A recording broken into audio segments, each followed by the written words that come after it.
In 1994, while South Africa was celebrating our new democracy, a killer walked among us. Welcome, our father, welcome! AIDS was largely ignored by the apartheid regime, and it left a still mysterious, deadly and growing legacy for the new government under Nelson Mandela to deal with. In taking stock of Mandela's response to this growing crisis, Judge Edwin Cameron, himself HIV positive, is forgiving.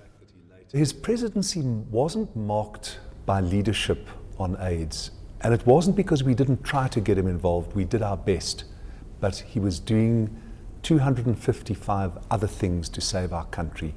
David Patient, living with the virus for almost 30 years now, agrees. We had abject poverty, we had human rights issues. There were so many things that the government had to focus its attention on. 1% of the population with HIV versus 40% of the population who are living in borderline abject poverty. Where do you focus your resources? But Masi Machelemele, diagnosed on the eve of freedom, is deeply critical of the response under Mandela. There wasn't even an AIDS policy, and the times that were just wasted in meetings and boardrooms, and many of us, even those days, were dying. By the time his presidency was over and more was known about HIV/AIDS and how to treat it, Mandela found his voice. The plans of the government are very good, but implementation leaves much to be desired. There is that aspect. But I repeat what I've said before, that we can't afford to be conducting debates whilst people are dying. We have to concentrate on ensuring that our people are given the drugs which are going to help them. This is a war. Then, a few years later, the disease claimed the life of his son, Makgato. Mandela wasted no time in telling the world what had happened. There is no disease which we must be afraid of identifying that a member of the family has died from this disease. That is the only way of making ordinary illness ordinary. But did this disclosure come too late, and did he do enough as head of government to deal with the crisis head-on? The view is mixed. For instance, if 1993 when I was tested and 94 the government took over the responsibility in terms of treatment, in terms of care, my baby would be alive today. My ex-husband would be alive today, because the issue of treatment was not the reason we didn't have it. I'm certain that it was not just about affordability, but it had to do with the readiness of the country and the understanding that AIDS as a disease was not just a health issue. And I think that's where our government also went very, very wrong, because this whole issue was left to the Department of Health on its own. His legacy to this country is immeasurable in all ways, in every way. The fact that he didn't have the foresight. Who can have the foresight? Nobody could have had the foresight. It's always good to look back retrospectively. So we can't really say anything that yes, he should have done more. Of course, everybody should have done more. Much of the heat on Mandela's government's inadequacy to stem the tide of infections has been directed at his successor, Thabo Mbeki. His successor, President Mbeki, for complicated reasons embarked on a complete nightmare of flirting with AIDS denialism, denying that this was simply a virus transmitted from one person to another, mostly sexual, and which you could therefore deal with through prevention and medication. And absolutely pivotal was that President Mandela, now former President Mandela, decided to weigh in on that debate. Former President Thabo Mbeki continues to take the criticism about his government's response in his stride. Well, Mandela had become, once he left government, had become part of civil society. And I think was entitled as any other member of the non-governmental sector, was entitled like anybody in that sector to say whatever they thought was necessary. So no, indeed you are quite correct. He then made the comments that he did. But the government had its own positions with regard to this issue and elaborated a policy, implemented a policy, which is essentially the policy that is being implemented by the government today. How the South African government now deals with HIV and AIDS, past mistakes and present delays considered, will be the ultimate decider on whether we live or die from the pandemic. One thing's for sure, we've entered into a new era, wiser and warned about what happens when we look the other way. What is your name? Huh? What is your name? Hoe oud is jy?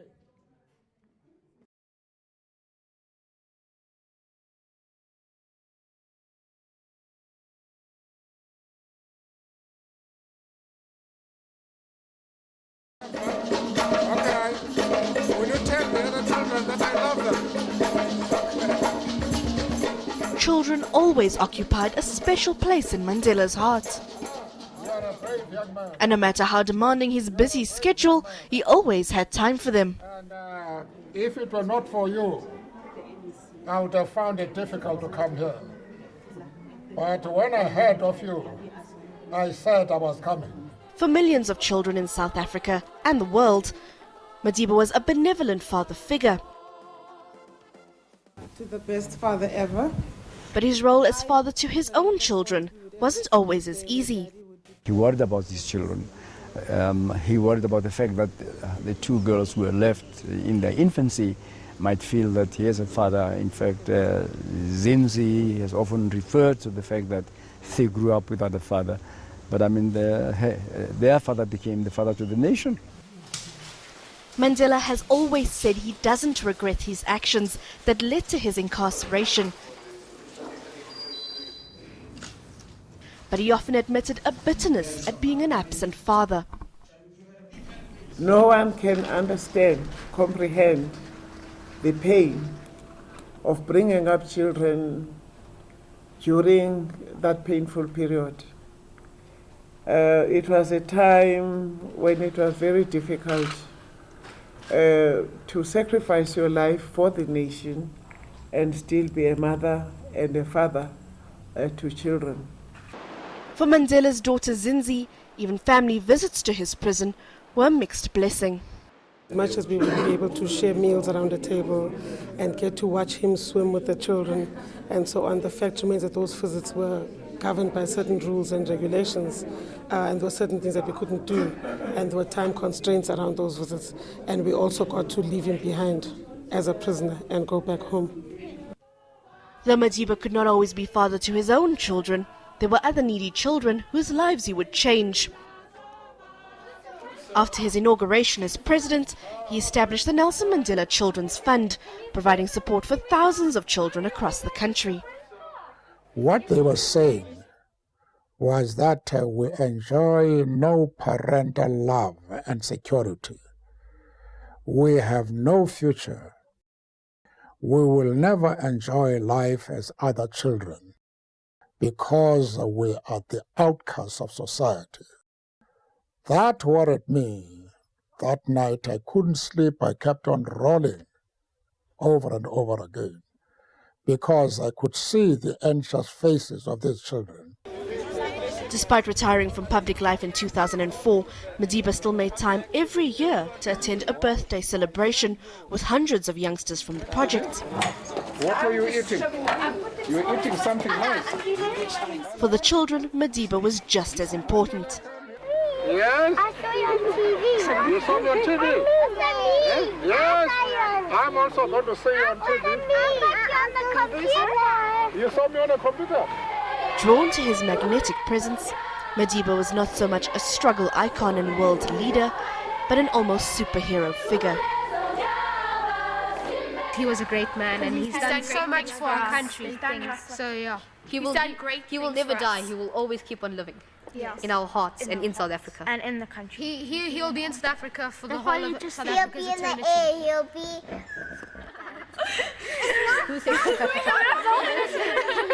He means the world to me. He's everything to me.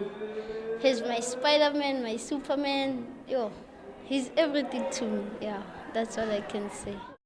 All of the children read these books all around the world. You'll give my regards to the other children in South Africa and elsewhere. Okay, Tata. Okay. Okay.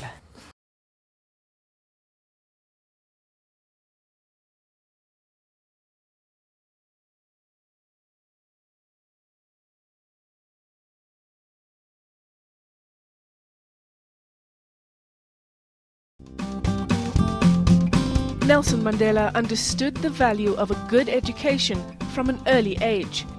He says that he was walking down York Road in Umtata, which is a big main street. And on the other side of the street was one man who was walking alone, and people were just opening up. And so he went to inquire as to why were people opening up space for that. And then somebody said, that man has got matriculation. He says he decided that day that he was going to have this matriculation, whatever it was. So help me God. Years later, when Mandela became South Africa's first black president, it seemed the country was capable of the impossible. The hope was that education would be a priority. No country can advance if the youth are not educated. However, the first order of business for the country's first democratically elected president was to ensure a smooth transition into the new dispensation. But opinions abound that this was done at the expense of developing real policy to rectify apartheid-era Bantu education. The education system has to be laid down as a failure from the very start. Bantu education was perhaps the most evil feature of the apartheid system. To me, one of the tragedies of our past decade or so has been our inability to transform our education system. That is the bedrock of empowerment. There's nothing that distresses me more than the state of the school system. Today, everybody wants to pretend that, African children are English speaking. They're not. They speak Xhosa, Zulu, Sotho, whatever. And to behave as though in grade 4 they become English speaking people, it's so silly. And we're destroying these children's future. That denialism, the notion, as I say, that these kids suddenly in grade 4 become English speaking, it's so silly, The central problems are, in fact, the way the teachers are trained, the lack of motivation, lack of proper remuneration, and so on. All those things hang together. Even though Mandela did not succeed in implementing real change in the education system, he continued his vision of a South Africa where each citizen had access to free basic education long after he retired, setting up scholarships and building schools around the country. But today, massive inequality persists in access to quality education. That's a problem long term, of building a solid education system at the school level, of making sure there's skills training for youth who are unemployed, of doing those things well, and unfortunately we're not even doing that. So the prognosis, looking forward is not very good for a stable democracy. The country's education system is in a state of flux. The failed experiment of outcomes-based education has been scrapped, but government is still trying to find a way to realize Mandela's vision of a world where the daughter of a peasant can become a doctor.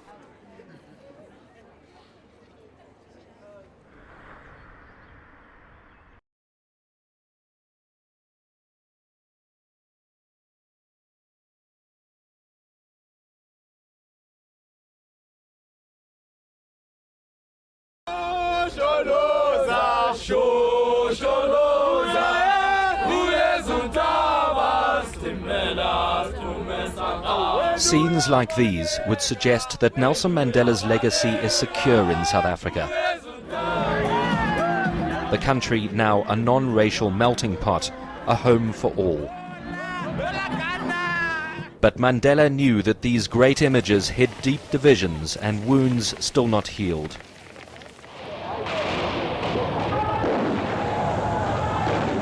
Apartheid reduced human relations here to ashes. Its legacy was bitterness, division, and anger.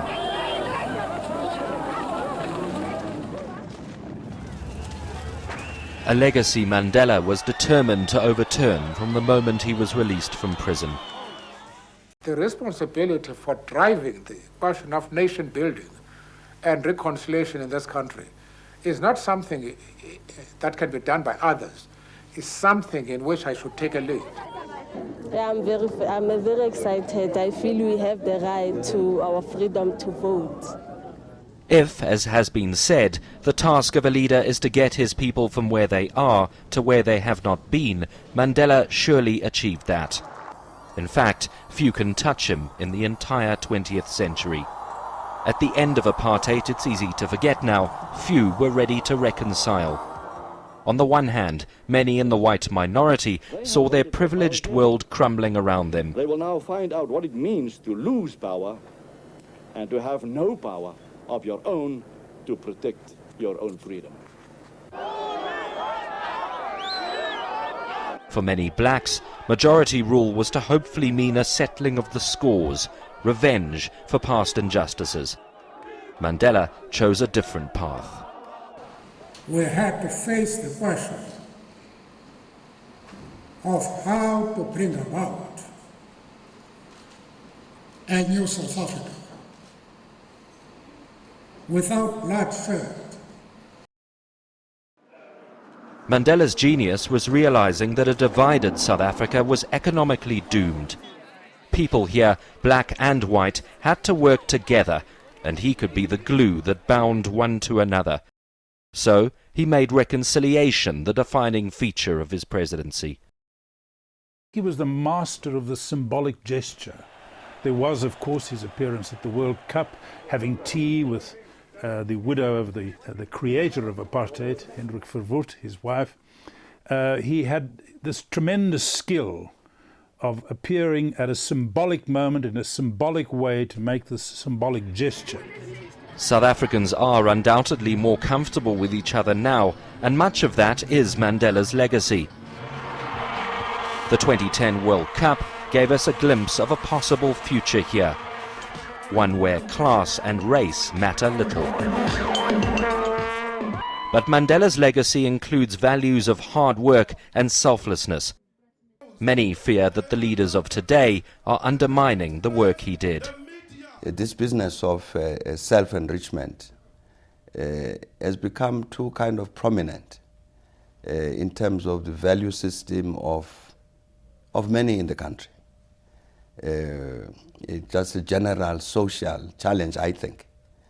I'm saying a value system driven by self-enrichment. I don't think it can be good for the country.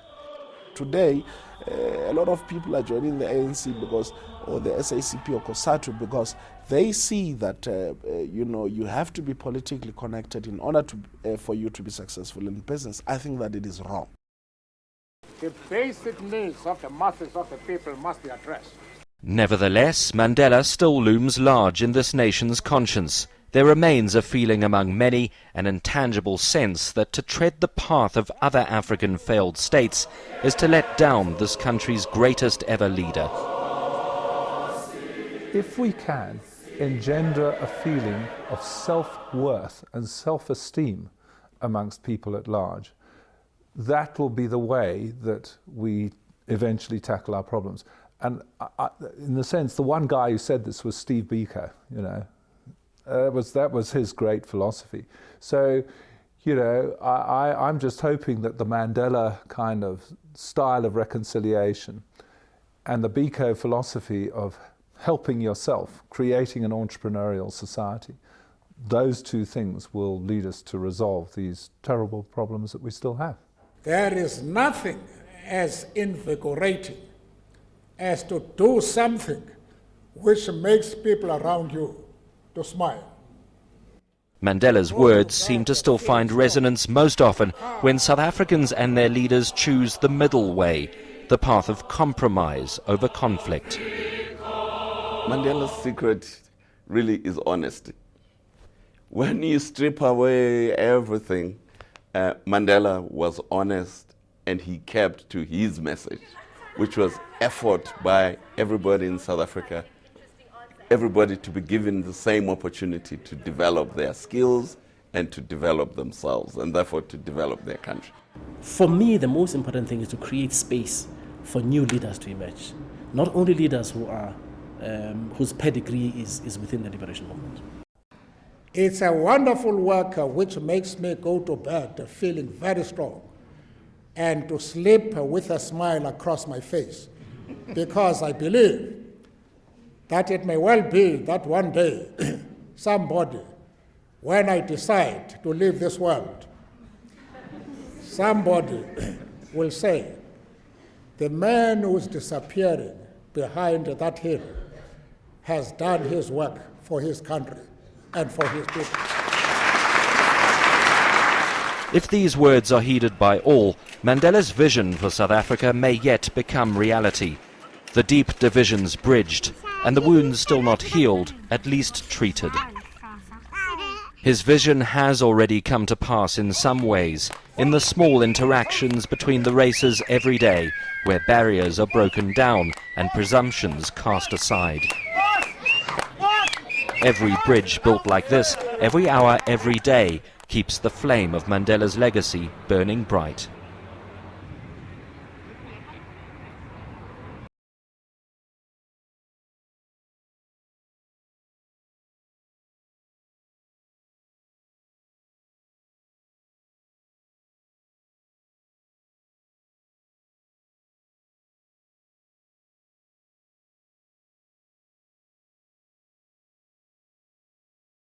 It is no use talking about democracy,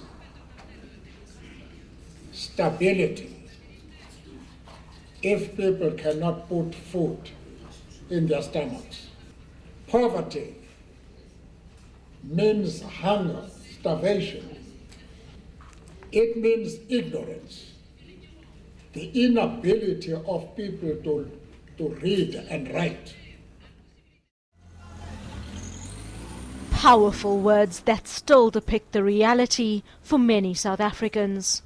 The model that I think we have pushed is a model that have led us with this Irish coffee syndrome, where the reality is that the cup of your coffee remains black in the bottom, and in the bigger part of that cup with a cream on top, which represent the white minority, only with some sprinkles of chocolate or coffee on top. That's where we are now. Even after leaving office, it was a struggle Mandela refused to give up on. He has a deep passion that he is a leader for the sake of the land. And that's why he has spent himself so prodigally. I mean, even at a time when everybody would have said, no man, you've earned your rest. Going on as he has gone on to raise funds for schools and clinics. I mean, he's been just extraordinary. In his quest, he made the life of ordinary South Africans a priority for some of the most powerful people in the world. And with charm on his side, the price was never too high. I was sitting in his living room, and I thought he was about to ask me for some money, because he's known for being able to do that. Not true. He's known for being able to extract the last dime. So I thought we were about to have that conversation. So I volunteered myself that he said, opera. I said, all right, I'm going to do it. I'm going to do it. The result was a multi-million rand school to shape the minds of South Africa's future leaders. But some are not overly impressed by such gestures.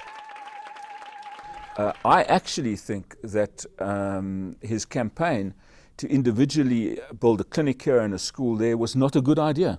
I think that to fix education and health, we need government systems to be right, and we need communities to take responsibility for their own efforts, their schools and clinics.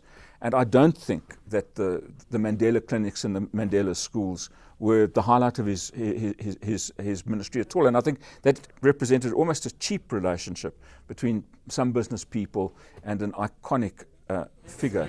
We have to be in a hurry because by being there with us here, she's losing billions. Whether some people donated money just for a photo opportunity or not, few people can doubt Mandela's tireless efforts to raise funds for causes ranging from HIV awareness to education. But it's an example that not all of Mandela's comrades have followed. You know, Mandela would be extremely disappointed that there are people who, either shared the prison cells with him in Robben Island, or those who were in the trenches in eNCA fighting for this liberation. And today, there are some of those people who want to be the first ones in the queue, to get rich. While a few gained wealth, the majority of South Africans remain poor, and Mandela's project remains incomplete. If you look at statistics in our country today, which says that 73% of the people who are unemployed are young people, that is a recipe for disaster. We're sitting on a time bomb. It's not true that every single poor South African wants to be a millionaire tomorrow, but every single poor South African wants to have a decent life. It's not just what they need, it is what they deserve. And this government has in it the power and the ability, economic and otherwise political, to make that decent life possible. Ever the chief strategist, Mandela vowed to never give up the struggle against poverty. When I reach the next world, I'll want to know, where do the billionaires stay here? I'll go to them and say, look, there are vast areas in this world where there are no facilities like schools, clinics, and the community halls. Can I take you to go and see what you can do?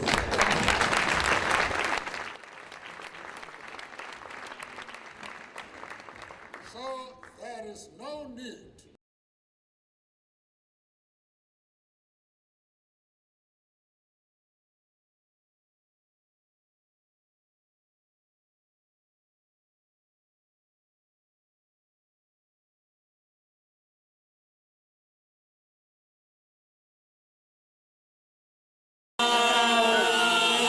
"16 years ago, you would have never seen a professional rugby game being played in Soweto.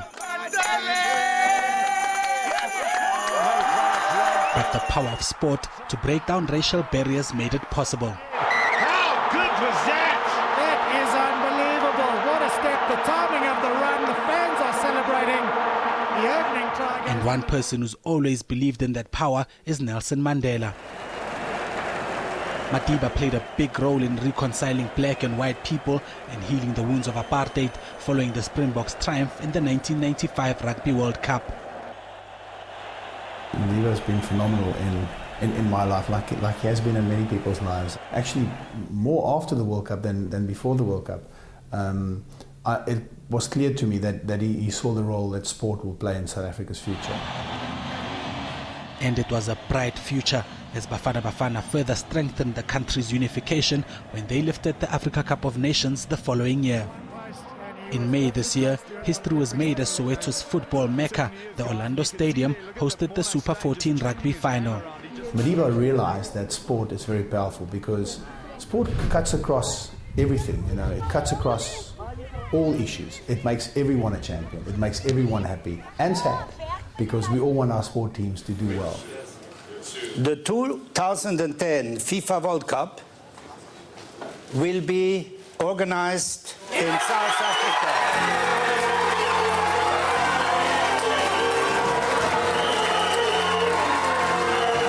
Matata was an instrumental figure in helping South Africa win the bid to host the 2010 FIFA World Cup.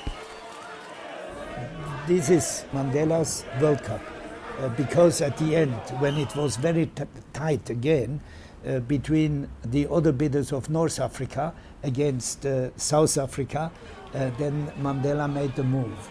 He made a personal move. It's Mandela. It's Mandela, and I believe on that, and because it's a truth. It's not only a dream coming through, but a dream coming true.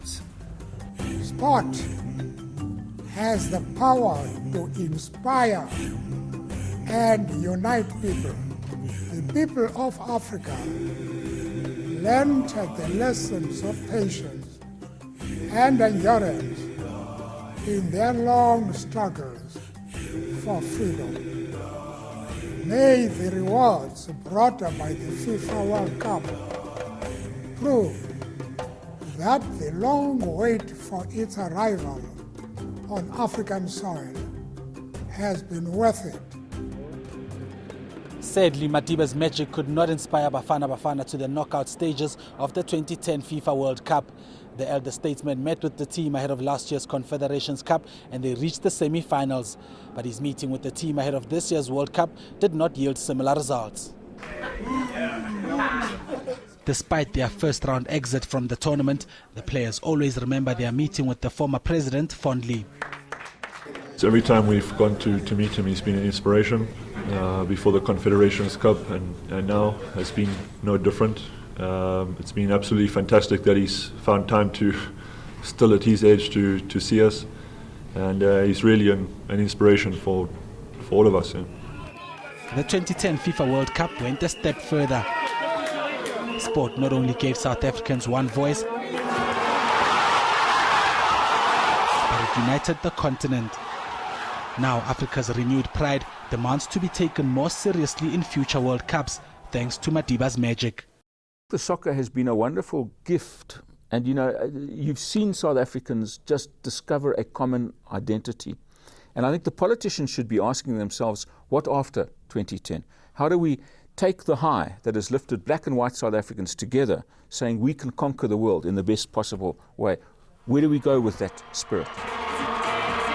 Football Fridays, where South Africans donned the Bafana Bafana kit, worked like magic. Perhaps one way to realizing Bobby Gotzel's suggestion of keeping the spirit alive and keeping the country united could be the continuation of Football Fridays. Viva South Africa! Viva!